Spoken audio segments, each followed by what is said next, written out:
தமிழக அரசுக்கும் ஆளுநருக்கும் இடையேயான இந்த போரானது தொடர்ந்து கொண்டே இருக்கிறது. அந்த வகையில் இன்று சட்டப்பேரவை நிகழ்வுகளும் அவ்வாறாகவே அமைந்திருக்கிறது. இந்நிலையில் சட்டப்பேரவையில் அவை குறிப்பிலிருந்து நீக்கப்பட்ட தான் பேசிய காட்சிகளை வீடியோவாக வெளியிட்டுள்ளார் ஆளுநர் RN ரவி.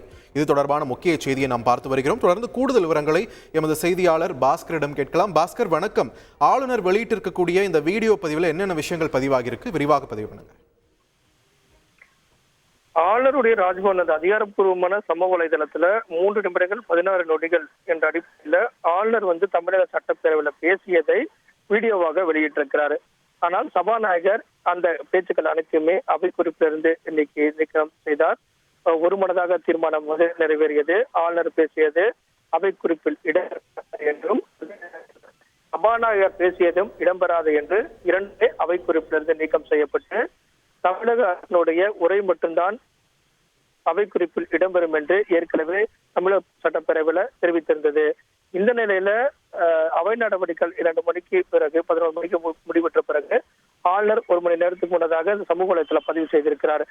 ஊடகத்துக்கும் சரி மற்ற அனைவருக்குமே அவை குறிப்பில் நீக்கம் செய்யப்பட்ட கருத்துக்களை பதிவு செய்யவோ அதை ஒளிபரப்பவோ கூடாது என்பதுதான் சட்டப்பேரவை என்பது விதி.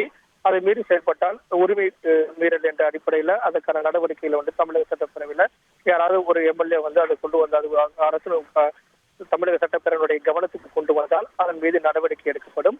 அந்த பிரச்சனைகள் அனைத்துமே உரிமை மீறல் குழுவுக்கு அனுப்பப்பட்டு உரிமை மீறல் நடைபெற்றிருக்கிறதா என்பது குறித்து அந்த குழு ஆய்வு செய்யும். அந்த வகையில தமிழக சட்டப்பேரவையில் ஆளுநர் பேசியது அனைத்தும் அவை குறிப்பில் இடம்பெறாது என்றும் அரசு தயாரித்த உரை மட்டுமே அவை குறிப்பில் இடம்பெறும் என்று சபாநாயகர் தெரிவித்தார். அதற்கு முன்னதாகவே அவை அதற்கான தீர்மானம் ஒருமனதாக பேரவையில் நிறைவேற்றிய பிறகு அவை நடவடிக்கைகள் அனைத்துமே ஒத்திவைக்கப்பட்டது. முழுமையும் சபாநாயகர் தமிழக அரசுடைய உரை.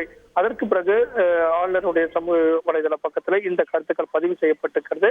வீடியோவாக பதிவு செய்யப்பட்ட அடிப்படையில் இப்பிரச்சனை என்பது அடுத்த கட்டமாக உரிமை மீறல் என்ற அடிப்படையில் தமிழக சட்டப்பேரவையில் கொண்டு வரப்பட உள்ளதா என்பது குறித்தான ஒரு மிகப்பெரிய எதிர்பார்ப்பு என்பது நிலவி வருகிறது.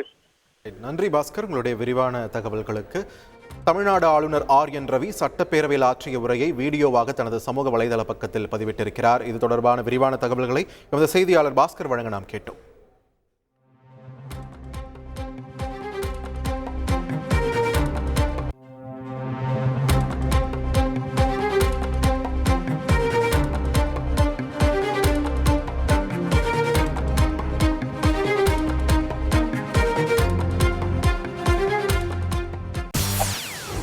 செய்திகளை உடனுக்குடன் தெரிந்து கொள்ள உடனே சப்ஸ்கிரைப் பண்ணுங்க.